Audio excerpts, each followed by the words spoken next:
Today on the Self Smarter podcast. There's a school of thought that says EQ cannot be taught, and that's not the case. And that's what I love about the Enneagram, because it can help us illuminate our patterns of thinking, feeling, behaving, and helping us become more responsible with our own actions and showing us how different types, if you will, or styles of showing up in the world can be different than ours, but equally valid and important. Hi, we're Danelle and Megan, the hosts of this conversation-centric podcast for leaders seeking to be better every day. Whether you choose to be a leader in the workplace, at home, or in your community, we believe the most effective leaders are equipped to not only be self-starters, but self-smarter. Hello, and welcome to episode 6 of the Self Smarter podcast. Today, we're diving into one of our favorite topics, the Enneagram. If you've listened to any of our previous episodes, you definitely know that this is something that we're passionate about, so you're probably not surprised that we're going to go into this wonderful topic. I'm Megan, and I'm here with my co-host, Danelle. Hello, friend. How are you today? I'm terrific. You? Great. It's been quite the couple of weeks, hasn't it? I'd say. I want to update all of our listeners. In the last several weeks, we've taken some big steps as a company. Obviously, we started this podcast, but we've also been working for 2 years, and we announced and transitioned the leadership at our company. By the time this airs, it'll be about 2 weeks. So I hope we can all start with congratulating Megan. She's the new president of Dma Solutions. So it's a big deal and big, exciting time for our company. So I hope you will, if you haven't already, join me in congratulating Megan. And Mackenzie, there's been a lot with this transition. There's a number of promotions that have been occurring and new creations of new roles. This is all part of a 5-year strategic plan we've been working on, and the succession piece has been in the works for 2 years. So it's surreal to finally be talking about it outside of the walls of our company, and just to see the reaction and everyone's support of this journey we've been on, and certainly to see you and Mackenzie and some of the other leaders and people who've been with the company, and definitely Marcy, for 17 years. We're turning 18, just to see the continued support. So it's been a great 2 weeks. It has. Thank you so much for making it so special and for trusting me. I'm certainly never going to fill in your footsteps, but following your footsteps for sure. And you are not going anywhere. Oh, I'm going to go a lot of places. You are. Yeah. You are.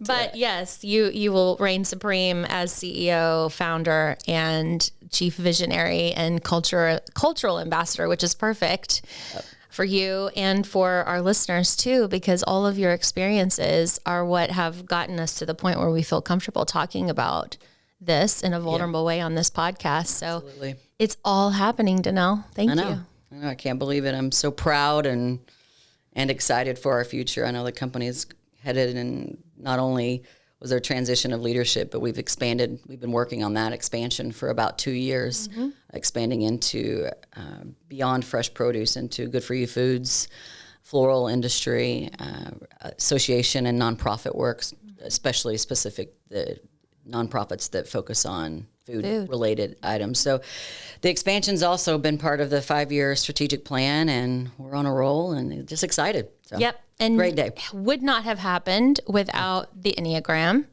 Correct. Yes, which is not the reason, but one of the reasons why we're so passionate about it, because we knew where we were headed as a business. We knew what the transitions needed to look like. We knew they weren't going to be easy all the time. And we knew out of the gate that we needed to get really smart about ourselves. Correct. So let's just kick this off. All right. So what the heck is the Enneagram? I mean, I know we talk about it all the time. So tell us, those that are not familiar or even that are, what is the Enneagram? Well, first of all, there's so many descriptions, so many definitions. And the reason why is because the Enneagram has literally been around for ages. Its history is a little bit uncertain, but from what I've studied, it's appeared both in Asia and the Middle East thousands of years ago. So if you can think about it in that in that way, this is not new. What's Right. interesting is it's just really become mainstream in our culture, from what I can tell, in the last 10 to 15 years. And for us, we found it about 6 years ago. I think a good descriptor of it is it can be described as an ancient personality theory that helps categorize humanity into one of 9 unique groups.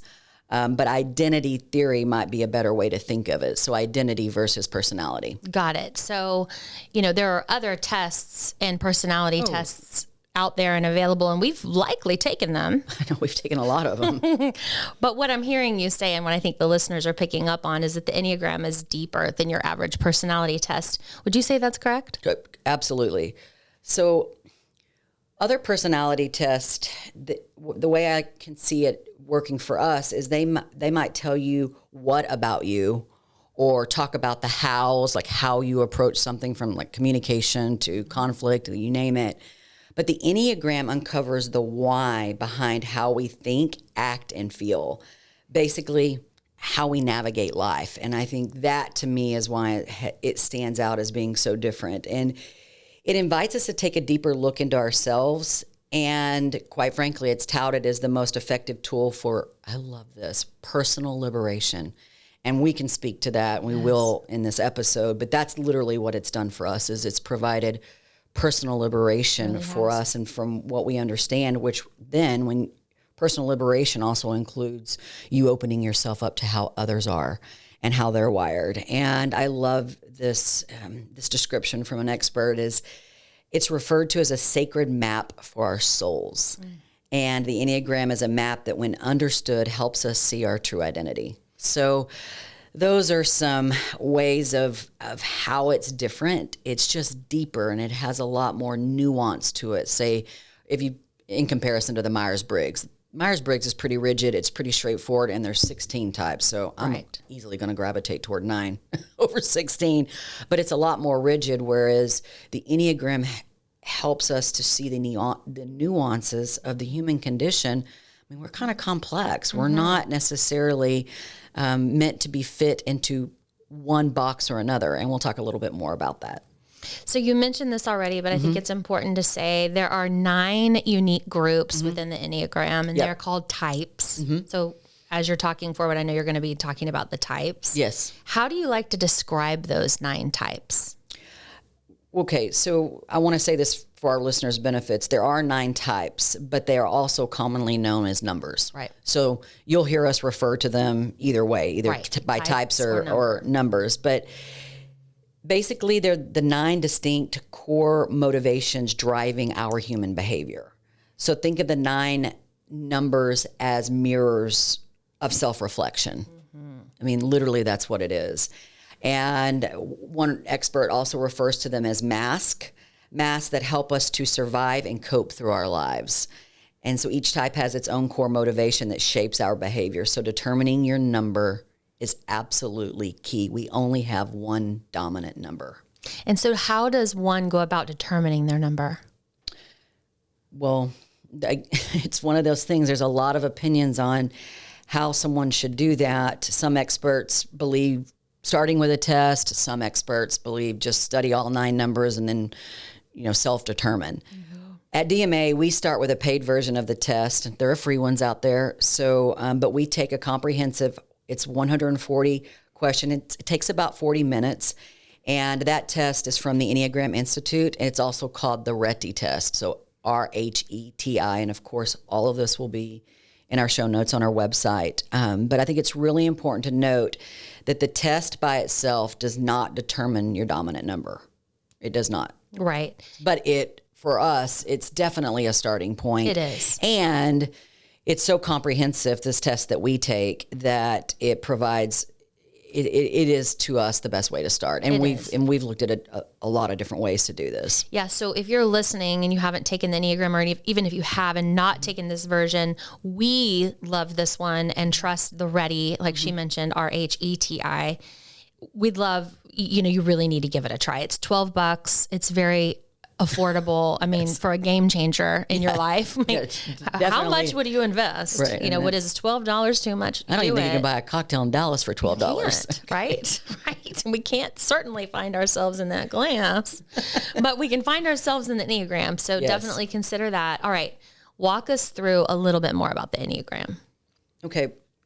So it's important to understand that we all have the 9 numbers in us. And it's important that you understand all 9 numbers, because really what this is about is it's not just about you discovering yourself, but how you relate to others. So keep that in mind as we're thinking through this. If you take the Ready test, you'll receive a ranking score of all the 9 numbers. So it'll rank it for you, and that total over here to the right will be equal to 140 questions. And the results vary as they should, individual to individual. So some will score with a dominant score and others will tie. And so, again, for me, when I took the test, I had a top number. So there was not a tie at the top of mine. And so I was clearly a 7. And then the rest of the numbers played out from there, for instance. And then for you, you tied. You had a 9. You tied 9 and 2. 9 and 2. Yeah, 9 and 2. And then, so what that says is that, and it's okay to have tied numbers. In fact, we just had the other day someone that we know took the test, and their top 3 numbers were a tie. Yes. So they definitely had some studying and some work to do, as we all do. The other thing I'll note about the test is that what we find is that a lot of people will take it from a lens of what you aspire, how you aspire to answer the questions versus really how you feel about it. And it can skew your results. And the reason why we know this to be true is because we have people, once they've made it so far in the interview process, we have candidates take the Enneagram. And so when you're trying to get a job and you're really wanting to show up, and, you know, I can see where you are kind of pushing the answers a little bit and not really thinking through what's coming out of my heart or coming to mind right away. So I would, again, taking the test in it from a lens of true being honest with yourself will really help, because there are no bad numbers. Right. All 9 numbers are equally beautiful and important.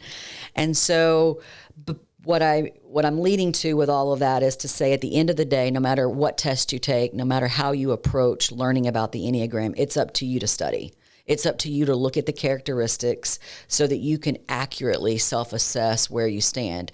And so we have people who may not have a tie, but they have a close top number and second number, but they go through all the homework and they do the work themselves. They interact with us, and we together, either with them, help them to determine, wait a minute, you tested maybe a 6, but you definitely are showing up as a 1. Right. And so there's, again, not one exact way to determine it, but it's just important that you pick your dominant number, and that becomes the basis for your study going forward. Okay. So we're going to give a little teaser next. Mm-hmm. You're going to walk us through all the 9 types. Mm-hmm. So as you're listening to this, I think it'd just be interesting if you haven't taken the Enneagram, or if you have, just to note how Danelle's describing the types and see if you can find yourself or others in them. Yes.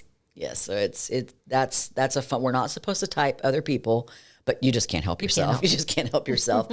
But before we dive into the 9 types, I do want to talk about the importance of the symbol. So the Enneagram literally is a Greek word, ennea meaning 9. Okay. And then gram being something that's written or drawn. And in this instance, it refers to the 9 points on the Enneagram symbol. So I know a lot of you, maybe most of you, listen to our podcast and instead of watching it on YouTube, but it's important that you take a look at the symbol. So whether you pause and you just Google it real quick so that you can see how it's laid out. But definitely as you start to study it, the symbol itself has a lot of deep meaning. And so again, we have one number and one dominant number. You will determine for yourself what that is or work with others to determine what that is. But there are equally 4 other numbers that are important in this study. And they are called the wings and the arrows. And so we'll review that after we go through the 9 numbers. So I would just advise you, as you're listening, if you already know your number, it's real easy to ignore the other numbers because you're like, wait, I'm going to wait till she gets to the 6 because that's what I am. If you want to get the most out of this experience, you do need to learn all the 9 numbers, at least from a concept standpoint. And so, but there are 4 other numbers that directly impact your particular type. So just give you that tidbit as we walk through the 9 numbers. Perfect. All right. Well, let's dive in. If you look at the Enneagram, the actual Enneagram starts with the number 9. So a lot of what you may read starts with 9, but I'm just going to make it simple and go in order. And we're going to start with our type 1s. They are referred to as the reformer, also known as the perfectionist. 1s live in a place of serious emphasis on following the rules. They want to do things correctly, and they want to do them correctly all the time. They fear being imperfect and subsequently are often strict with themselves and others about getting things done right. 1s criticize themselves from the moment they wake up every day. Now, when I read that, it was hard for me to accept that, but our resident 1s agree with that assessment wholeheartedly, and they criticize themselves far more than they criticize anyone else. And so it's important to keep that in mind about them. What I love about 1s is that they're ethical and principled and a source of goodness and virtue in the world. And so we're so lucky that we have 3 of them on our team, and our Enneagram expert who will be leading us through future episodes when we dive deeper into this topic. Marcy is a 1, as well as our producer for this podcast, Jordan. And so their basic desires is to be good and to have integrity. Their basic fear, being bad, defective, or corrupt. And their little hearts long to hear, you are good. So that's the 1 in a nutshell. Well, for our 1s, they are very good. They, how does this show up in the workplace? I'll just say fairly briefly, these are the people who are clutch. They will tell you things honestly as they see it through their lens. So if you're looking for a fair assessment of any given circumstance, they're the ones we call into our offices. Absolutely. Because we are going to get sound advice that has been already judged through many layers. Yes. All right. Moving on to type 2. We know a lot about type 2s around here too, and I certainly do personally. Mackie, my daughter, is a 2. 2s are a source of love in the world, and 2s are willing to go the extra mile to find ways they can be helpful to those around them. They have a powerful desire to fit in and find a place where they belong in life and in society. Their basic desire, easy, to feel love. Their basic fear is being unloved, or more so, and this is important, not being loved for who they are, but only for what they give others. I mean, they're the giver, they're the helper. So they lead with that. And what can happen is that they can tend to be loved for that particular part of themselves versus like truly who they are. So, and their heart longs to hear you are wanted and loved for being you. So, yeah, these are the folks that you want in the bunker with you because they want to be with you. Absolutely. And they're doing it not I wouldn't say to please. I think that's diminishing the importance of it, but really to fulfill their needs, to be so helpful. Absolutely. They truly get joy from seeing other people thrive. And that is such a loving trait of theirs. Absolutely. Yeah. So these are the types of people you definitely want to have on your team. These are the ones that are going to give you a hug when you need it. These are the ones that are going to come in and listen to you talk about whatever's going on in your life where you might need advice. Absolutely. And we're really lucky. We have 2 incredibly giving, helpful 2s on our team. So we're really blessed with that. All right, moving on to type 3, the achiever, also known as the performer. They are, as you guessed, very ambitious. They are very conscious of their public image and feel very strongly about how other people view them. They worry about not being seen as valuable to others. And more than anything else, they fear failure. Their basic desire is to feel valuable. They have a quiet competitiveness rooted in their desire to prove themselves. So that's important to keep in mind because they're deemed the performer, it can seem that they're an outward bunch, but that's not always the case. They're also performing internally too to seek that value And so their basic fear is being worthless. And their hearts long to desire you are loved and valued for being yourself. Mm-hmm. We don't have any threes currently at the company currently, but we have before. And one of the questions, once I realized they were threes after they tested as three and identified that way, then I would ask them questions like, well, who are you doing this for? Or who are you worried about the most? You know, they really worry about person to person validation. Correct. As well as inside. So if I could identify that they were trying to identify self-value or my value or your value, that was a whole different, there was just a different ball game going on at all times with them relative to work. Yep. So if you know someone who's a 3, you love them. I mean, obviously they show up and they want to win. Yes. And that's an awesome thing. From a leadership perspective, the struggle and the challenges is who are they winning for? Correct.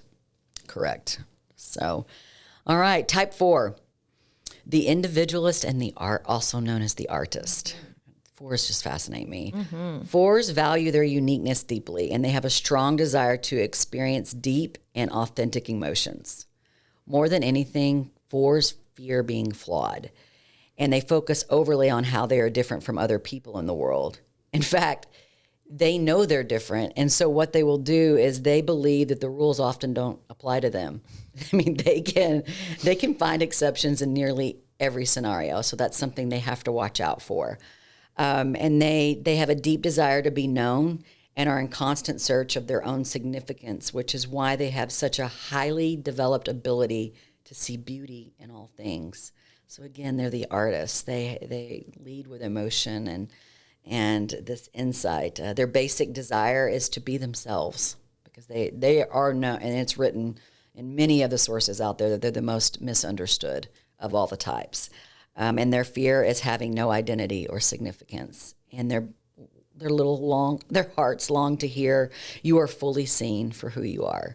So again, we currently do not have any type 4s on the team, but I really want one. I know. Can we just recruit for a type 4? We should. Yes. All type 4s. Send resumes. Yes, please. We are hiring, by the way. We are. And so we would love to have a type 4 show up and bring their beauty to our group. But all right, moving on. Type 5, the investigator, or also known as the observer.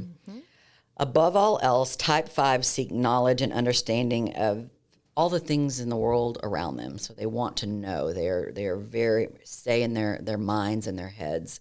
As a matter of fact, they tend to be much more comfortable with data and information than with other people, which is very interesting, and we'll talk about why that is here in a second. And they deeply fear being overwhelmed by the needs of others and even of themselves. So they are they're known to be the most withdrawn of all the types. And their basic desire is to be capable and competent, which makes total sense. Their basic fear is being helpless or incapable. And their heart longs to hear your needs are not a problem. So that's the 5. So they are also, all of them, but they're also a very interesting type group of folks. Don't have any 5s currently on our team. Haven't led a 5, actually. I've never led a 5. Well, in some ways you haven't. We'll talk about that when we get to. Oh, yeah, that's true. Yeah. Okay. Yeah, I have a lot of 5 in me, so we'll talk about why that is. Type 6. Wow, the loyalist, also known as the guardian. We have a lot of 6s on our teams and in our personal lives, so we know a lot about 6s, and we've learned a lot from them. But they are obsessed with being prepared for any problem and seeking security in every aspect of life. They have a deep fear of being unprepared and everything that might come their way. So they're constantly thinking not just 2 steps ahead. No. I'm talking 7 Futurists. to 10. And they really fear being unable to protect themselves from danger. At their best, though, 6s are a source of determination and strength, and we certainly see that firsthand around here and in our personal lives. So that's what's beautiful about 6s. Basic desire is to have support and guidance, and their basic fear is being without that support and guidance, and then their heart longs to hear you are safe.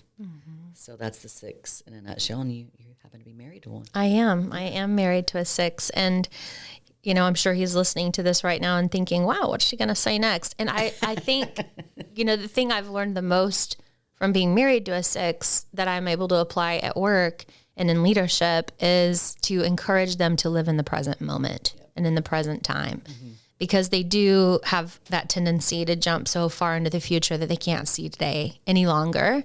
When they do focus on today, man, they are unstoppable forces. But, there can be some of the strongest leaders. Yes. And honestly, friends that you can absolutely have. That's right. Because definitely for a 7. That's right. Who's sometimes not thinking of the worst case scenario and only thinking of the fun scenario. Right. Trust is a huge issue for them, trusting themselves, trusting others. Yes. So once you earn it, you earn it. Yeah. Hence the loyalist. That's right. All right. Type 7, the Enthusiast, or also known as the Epicure. Obviously, one of us knows a lot about this number. Actually, both of us do, because I am a 7, and we are known as the most energetic of all types. We're constantly on the lookout for the next fun thing, the next adventure. Yes. 7s become bored very easy, and we fear being lonely, sad, and experiencing emotional pain. And because of this, we actively seek to stay busy, and we're constantly planning, thinking about what is next. And I saw this quote because, again, some of the stuff, listen, all of the numbers have a whole suitcase of baggage. But when I read that, and then I see stuff like quotes like this that really fill me up, is that 7s stay positive, hopeful, excessively curious, and 7s remind us all that we are alive. And when I see something like that, I can see myself in the goodness of being a 7 and being like, okay, that's a nice trait to have. And so I wanted to share that with my fellow 7s out there. Our basic desire is to be satisfied. Basic fear is being trapped in pain and deprivation. And our hearts long to hear you will be taken care of.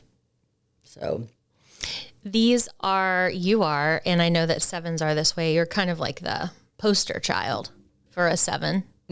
I think. All right. Poster, Enneagram 7, Danelle.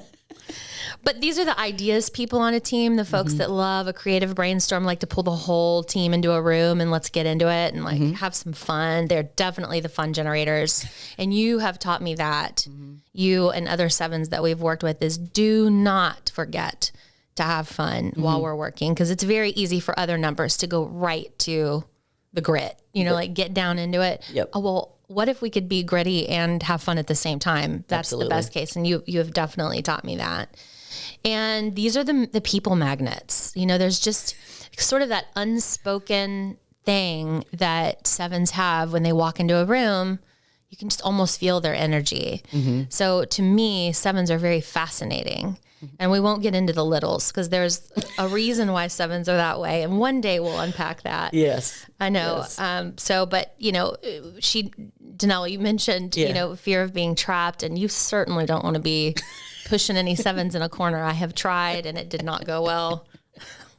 So I don't recommend that. Yeah. And then in terms of being taken care of, I think that's so interesting because I think on the outside, 7s look like they've got it all together. And I think you do. I do think you have it all together.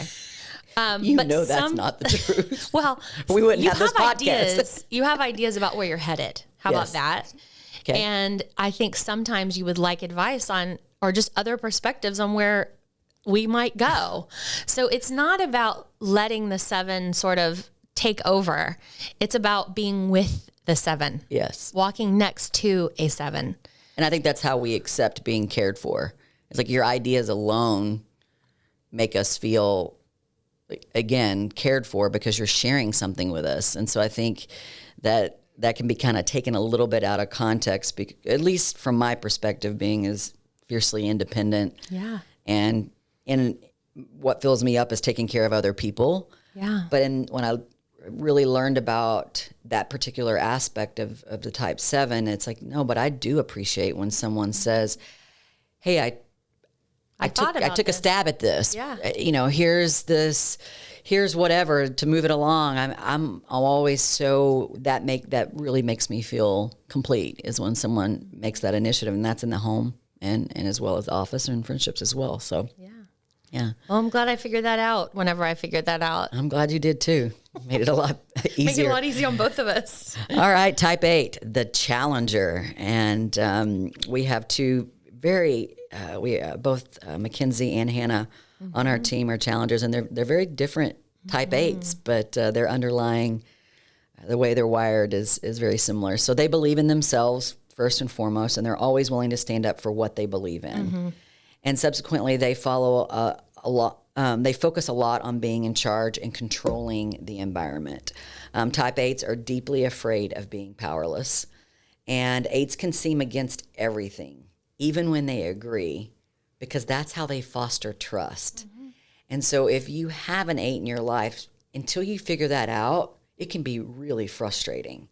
And it can look like, one of the things we've learned early on is that 8s require a lot of context. And so if you can show up having some facts on your side, having some contextual information around why something is or why you want to do X, Y, Z, it really helps the 8, because you definitely want an 8 in the foxhole with you. Oh, yeah. Because they're going to take care of you. Yeah. And they're going to stand up for what's right, and they're going to be the shield that we all need, and that's why they're so valuable to a team. Their basic desire is to protect themselves and others, and they fear being harmed, controlled, or violated, and their heart longs to heal here. You will not be betrayed. Right. And so they are, in their own way, loyalist, and they care deeply about shining a light on justice. If I can use that word, it might be a little extreme in the workplace. Yeah, but it's very similar, I think, to the ones. They are, because the ones go through a process of judgment in order to form opinions. The 8s need the context first. The ones are kind of more solo, thinking about it internally. And the 8s show up with a lot of external questions to help them form an opinion about what it is that they're going to stand for. But once they stand... they stand tall. They stand tall. So they're very convicted people.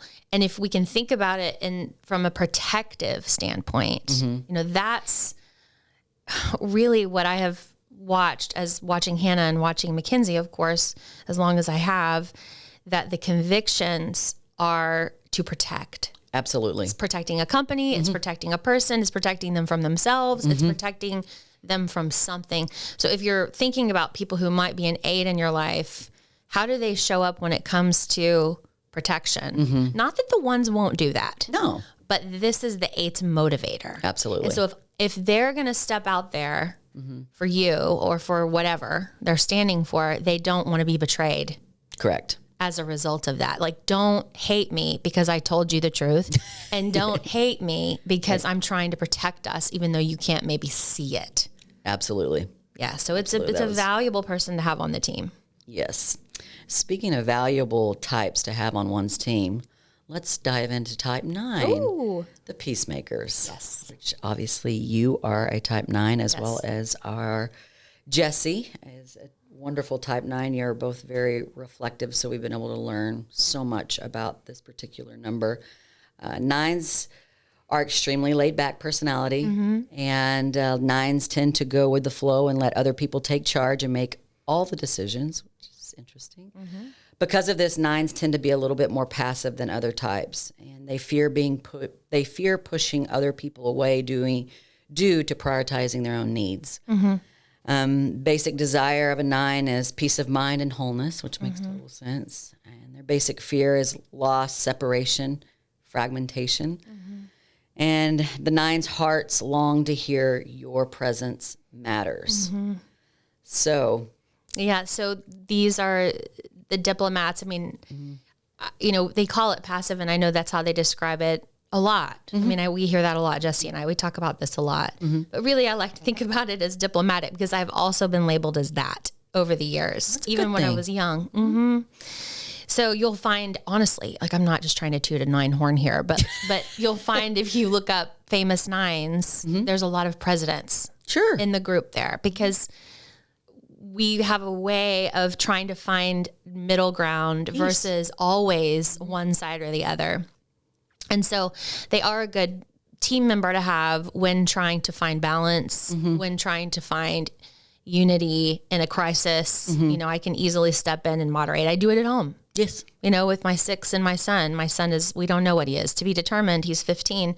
But between my husband and him, he obviously has he's not a 9. I can tell you that. Right. But I can step in and sort of try to help them see how where the other one is coming from if they can't hear one another. So we have an ability to do that. We definitely have a fear of conflict, and I think we are severely misunderstood. But it's our fault that we're misunderstood because we're hiding the truth behind some sort of mask or lens that we're ashamed of. And that's the sad part of the 9. It wasn't an easy decision. You mentioned earlier I tied as a 9 and a 2, and I did. And it certainly would have been more fun to be a 2.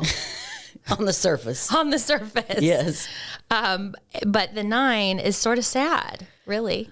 Oh, I mean, there's some sadness with all of them. Spoiler alert, all the numbers have some sadness to them. And I mean, believe me, we'll have a whole probably episode called the sadness of the Enneagram, because if you dive into this work, you'll know exactly what we're talking about. And for those of you that are already on that path, you know exactly what we're referring to. And so, but again, part of this is just being aware and then deciding to do something about it. And so that's what makes this all fascinating. And I just want to give everybody a couple of facts before we go into some of the other areas about the Enneagram. Is some things that we've learned and that we've been taught through this process is that you don't change from, once you determine what your dominant number is, you don't change.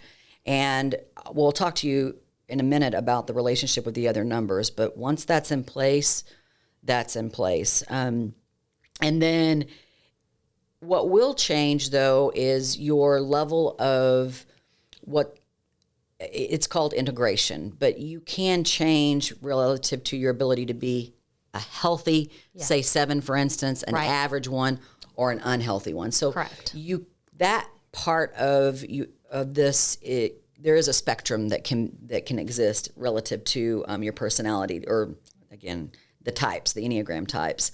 The numerical ranking of the type is not significant if you're taking a test where the numbers are ranked as for example, what we take, the READY test. That's not as significant as all the other aspects of what we're going to share with you. And then again, I cannot stress this enough. There are no numbers are better than worse. No. They're just what they are. Yes. And I think that's where it can feel that way when you're starting to study your dominant number or other numbers. It can feel that way, that there's a preferred number.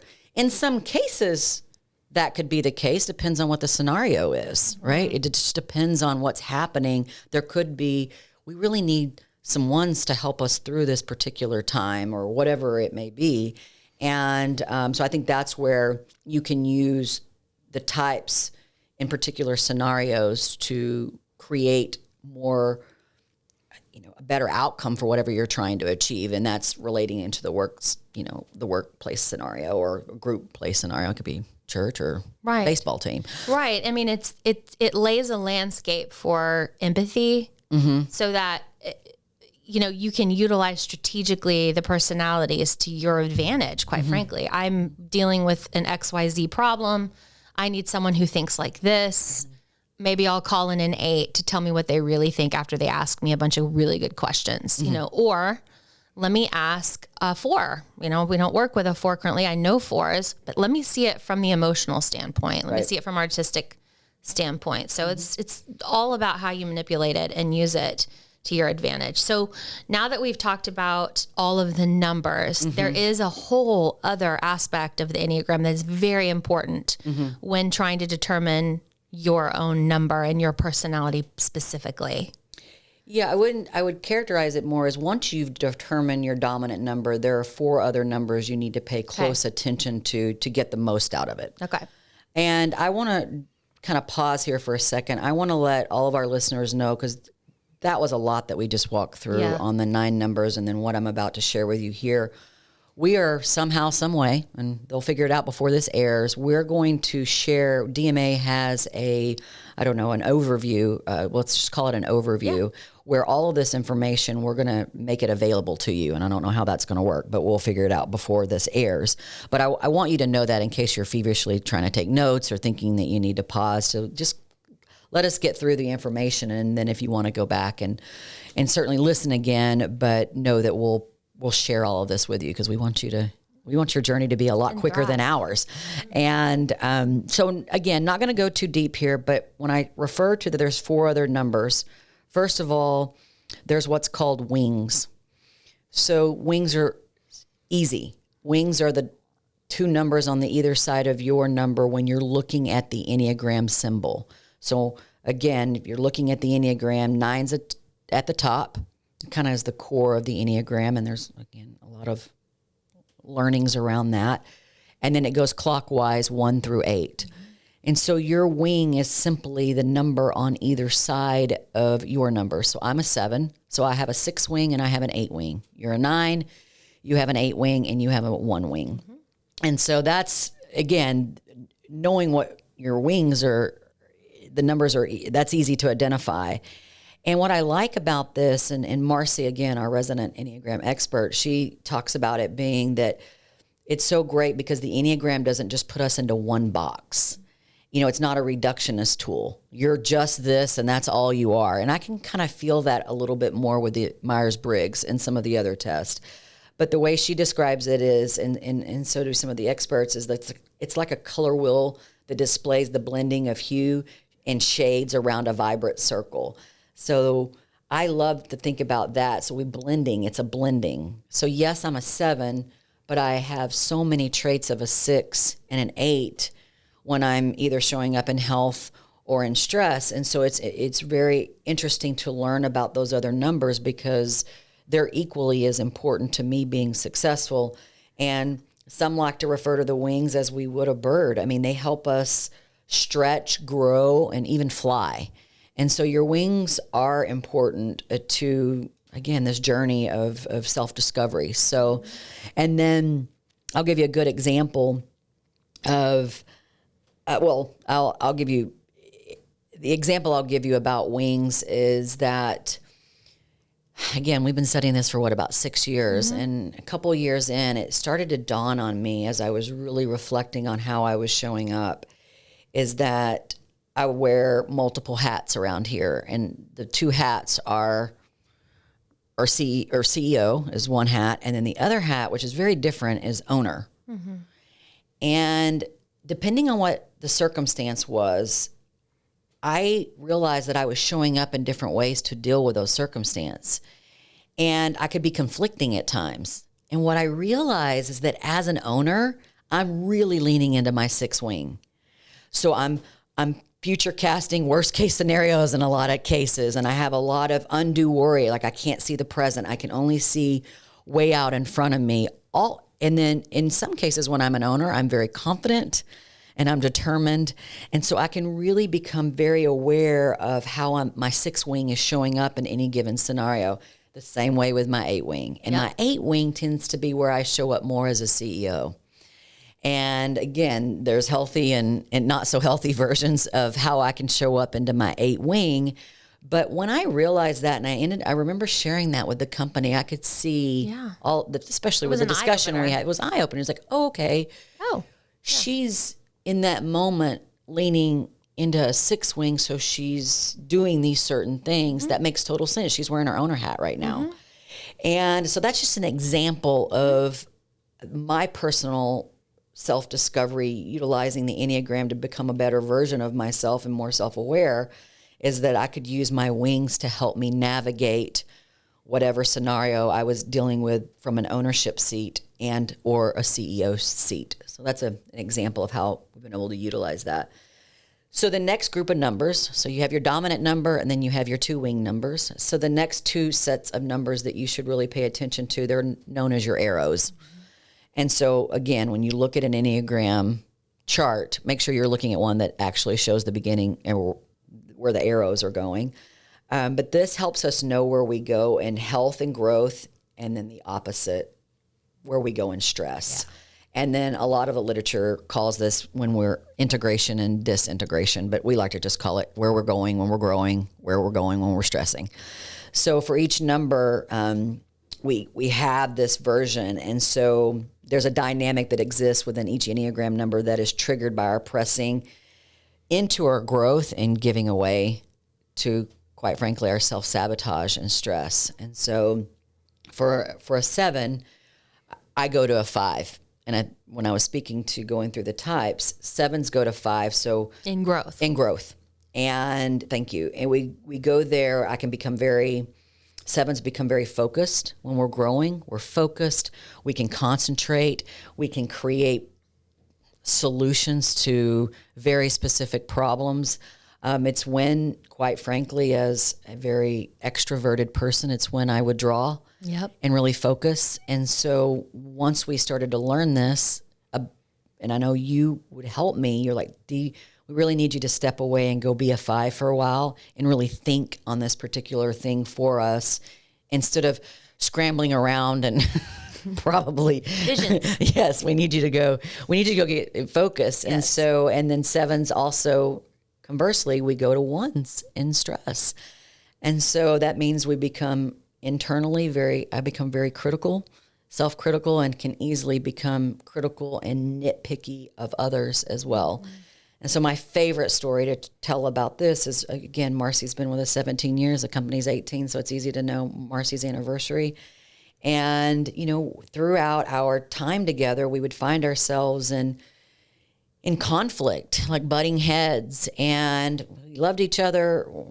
We wanted to do this work, and so that wasn't the problem, but we could just easily get frustrated with one another and not understand each other. And what we found early on in the Enneagram was that 7s go to 1, which Marcy is literally the poster child, if you will. She is. As a 1, I'm poster child of a 7. 7s go to 1 in stress. And so when she would be frustrated with me, I was probably a lot like her.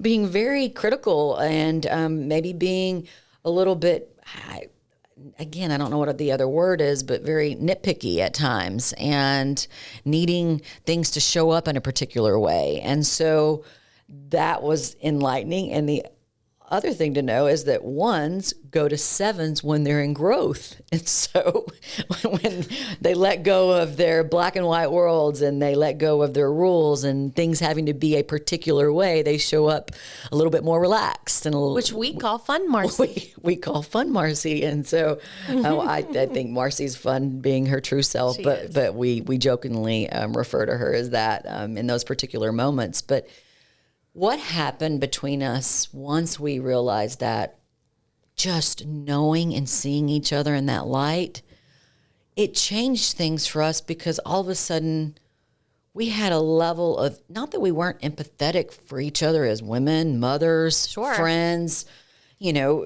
walking through very similar chapters in lives. It's not that we couldn't be empathetic, but we couldn't truly see each other. And when we were able to use the Enneagram and this information, it's like we could just accept each other in that moment. And it doesn't mean that we knew how to show up for each other in a different way.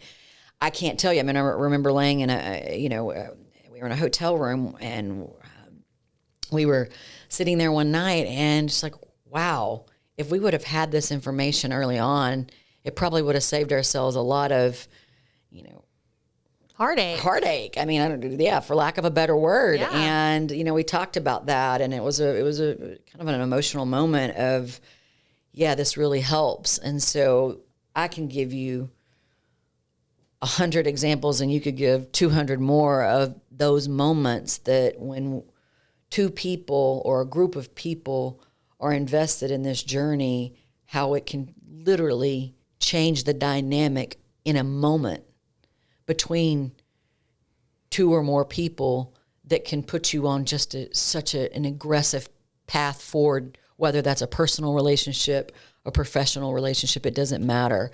And it comes from a place of understanding and choosing to see people for who they are and understanding it enough to in that moment, be able to direct yourself toward them in a healthier way, and also be able to kind of coach yourself when you're being unhealthy. And the same goes for your relationship with that person. So Right. It really gives you permission to be yourself. yes, the Enneagram. And so when you're taking the test, when you're reading your results, just remember that that's the goal. The goal is to find you and first, and to help you empathize with others. yes. And keeping in mind that we all relate to the numbers. I mean, there's, again, I want to be a 4. There's Right. times where I read about the 4 and I'm like, how beautiful. Right. And, we can aspire to pick the best traits of all the types and really lean into those things. So don't put yourself, again, into this one dominant space and just stay there. Right. Really explore the entire Enneagram wheel, if you That's will. right. So at the end of the day, when you're thinking about the Enneagram, really what makes it important? I think it comes down to the realization in our society, and certainly the workplace, is the importance of emotional intelligence. Yes. EQ. We're of a certain generation and we're still living through, if you're looking at the school systems, again, don't get me started on that, but IQ dominated Yes. this culture for generations. And don't get me wrong, I want the person who's flying the airplane or about to cut me open, To know what they're doing. Yeah, IQ is extremely important, but we built so much structure in our culture around IQ. If you think of something, look at the SAT. Yeah. And I'm so glad to see some of those constructs being, not labeled as being the most important thing in the world, and we can't get there quick enough. But again, I think it comes down to emotional intelligence. And so emotional intelligence is simple. It's what you know about yourself and the capacity and what you know about others, or your capacity to be able to work with other people. Yeah. So that's what makes up emotional intelligence. And like I said, I believe, and you can see it definitely in our organization. If you've listened to the other 2 episodes, if not, it's the number one thing that we did to change the trajectory of our company was to invest more in emotional intelligence, what we know about ourselves and we know about others, versus the IQ piece of what we've been investing in. So becoming the smartest marketers on the planet. And we still invest heavily in education and what we know about marketing. But we literally flipped the script and put way more emphasis, not just an investment in the learning piece, but operationalizing emotional intelligence within our company. And again, we talk a lot about that in episodes 2 and 3, and we'll continue to uncover how we did that in other episodes. But what I love about, what the Enneagram does is there's a school of thought that says EQ cannot be taught. And that's not the case. And that's what I love about the Enneagram, because it can help us illuminate our patterns of thinking, feeling, behaving, and helping us become more responsible with our own actions, and showing us how different types, if you will, or styles of showing up in the world can be different than ours, but equally valid and important. And that's what, you're asking me the question, why it's so important, because the Enneagram is really helping us see the importance of emotional intelligence. And when you think about that, then we're able to improve our real skills of communication and interpersonal relationships, feedback, conflict, teamwork, decision-making, and quite frankly, leadership and becoming self-smarter. And so I think of all of the things that the Enneagram really delivers. It helps us become more emotionally intelligent. And again, I don't know that has been something people believe you're either born with it or you don't. You either have it or you don't. That's and right. I wholeheartedly disagree with that. And so that's why I think it's so important. It is. And I know some of us, or at least for me, I know you and I have talked about this before, but I've been taught my entire life that people cannot change. People do not change. Well, they do. Mm-hmm. They can if they're willing to do the hard work and look inside and become self-smarter, investing their time. I mean, we've watched transformations happen right before our eyes. Including my own. Including you, including me. Mm-hmm.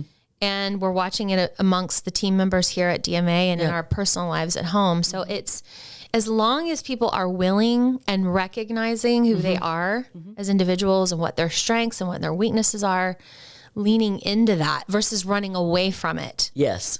Is really the most important thing. And so for you and talking about EQ, this is the tool that will give you that permission. Absolutely. To be yourself and own it and be a better version of yourself, the most optimized version of yourself, because you can't change who you're wired to be. You cannot, but you can change your behavior and mindset. Yes. And that is what the Enneagram really does. And it's really such a gift. I agree. A $12 gift. A $12 so easy gift for the rest of your life to serve you. Yes. So to wrap this up, really, so we've given folks a lot to digest today, but if you were to just list some bullet points in terms of what action items you recommend they take, what would you say?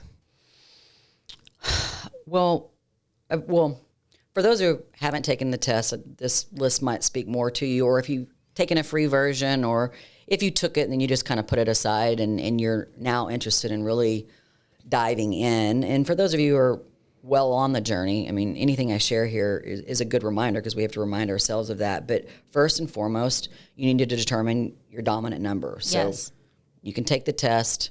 We've told you what we prefer. All of that information will be in the show notes as well. And you need to study it, and you need to determine what your dominant number is. And then from there, I believe in really taking a deeper dive into the wings. So those two numbers on either side of your dominant number. And then I recommend understanding where you go in health or growth, and then definitely where you go into when you are in stress and what we also lovingly refer to as self-sabotage. And then I would say, for sure, the next thing to do is connect with other people. And even if that's just with us, we'd love to hear what your numbers are. Absolutely. And we're, again, it's not a journey to go on alone. And because it should be about you learning about you so that you can show up better for others, which means you also need to take care and interest in how others are and what types they are and how they're wired.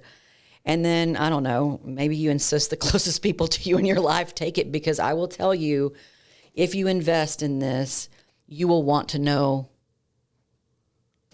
how other people are. And again, they say, do not type people, but you won't be able to help yourself. You can't unsee. No, you can't. And we love to guess. Yes. In fact, David with Snacks Media, who helps us produce this, he just took the test, and Jordan and Megan and I couldn't help but guess on what he was going to be. And I guessed right. So he's also a fellow 7. And so that's what I would tell people to do. I didn't mention a lot of the resources outside of the test from the Enneagram Institute, but we'll definitely put some of our favorite books and podcasts and honestly, Instagram handles that we like to follow that will be helpful for you on this journey, no matter if you're at the starting line or if you're in it a little bit at this point or all the way. So we'll definitely provide this list as well as some other resources that we think will be helpful for you. And if you're proud of your number, we'd love for you to share it in a story on Instagram and tag us, and we'll share it too. It's just such a good way to lean in and really, if you're listening, we'd love to know what you are. Yeah, absolutely. We really care about that and celebrate you. Just on the gram. We'll do it. On the gram. All right, let's move on to music moments. This was a yummy topic today, and we can talk about the Enneagram all day. We will. We will have a lot more episodes. We'll get Marcy in here, and we kept it on the lighter side today, but Megan mentioned it a little bit. When you're diving into your Enneagram for the first time, when you're looking at your results, it can catch you off guard because the stuff that we have to work on can be pretty emotional. Yeah. And several of us were brought to tears the first time we read our results. And so there's a whole nother level to it, and that's equally important, but we'll save that. We'll save the Kleenex for another day. For another day. Maybe when I'm out of town. Yeah, because, I'm a 7. Exactly. Running from that, yes. All right. So for our music moment today, I thought it would be fun if we sort of align music with our Enneagram numbers. Ooh, okay. And you specifically. So you're an Enneagram 7. I am. Miss Enthusiast. Yes. What are some songs that you would say sort of encompass the Enneagram 7 enthusiast? That's a loaded question. I don't know.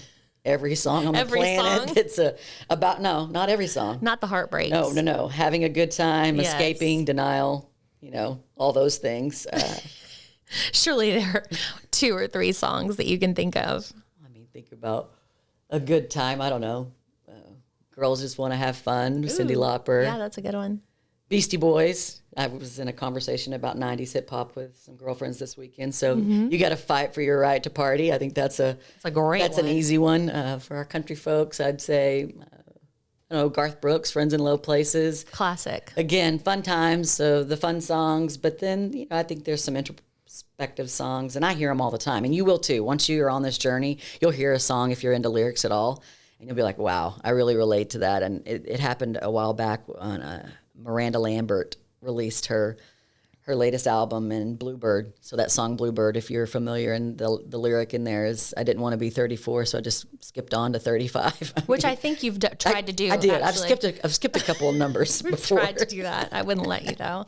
Pulled you back down. Anyway, those are some that just quickly come to mind, but there's a whole list of them. What I'll tell you, for those of you who are on Spotify, you can go into the search bar and type in Enneagram, and there's this album that will come up called Atlas, and then type 1, Atlas type 2. This guy has written songs about each Enneagram type, and I can't tell you how spot on they are. Wow. And they're beautiful songs. And so if you want to give your, once you determine what your number is, give that a listen. It's a fun time. So that is fun. Yeah. What about you? So the Peacemaker? 9, the Peacemaker. So you can imagine anything from the 60s and 70s comes to mind. But I would say one I've been thinking about actually over the last week is Imagine by John Lennon. That's a big one for 9s. I was also thinking, because you said Girls Just Want to Have Fun, I was thinking True Colors, which was one of my favorite songs. Yes. By Cyndi Lauper. I love that song. Yep. I was also thinking in the way of just like chillax, like totally whatever. Ventura Highway by America. Okay. So listen to that one if you haven't. It's a very cool song. But really, just if it was played at Woodstock. Okay, go ahead. If it was played at Woodstock, it's probably fair game. Right. And if it's on any of Kenny Chesney's island music, all of it. All of it. That's the 9s. Sure. Okay. That's where our headspace is most of the time, or what we're aspiring towards. Okay, got it. When you share your Enneagram number on Instagram and tag Self Smarter Podcast, we'd love to know what your favorite songs are that relate to your Enneagram number. Absolutely. Fun. All right. So just as a reminder, Janelle has mentioned this throughout. We're going to have, it sounds like a massive amount of show notes. We are. Jordan will be so happy. Jordan's going to be so happy. And so are the listeners that have acknowledged that they love the show notes. Yes. And so we're happy to do it. So look for that Enneagram overview and other information in the show notes going forward.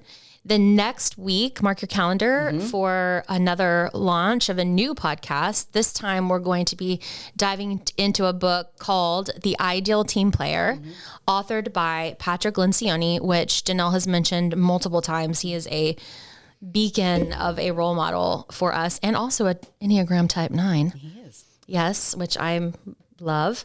And so we're going to just get into that, and also how it internally has impacted our business. Absolutely. From a development standpoint. So Enneagram, high on the empathy, high on the trust, definitely a developmental tool.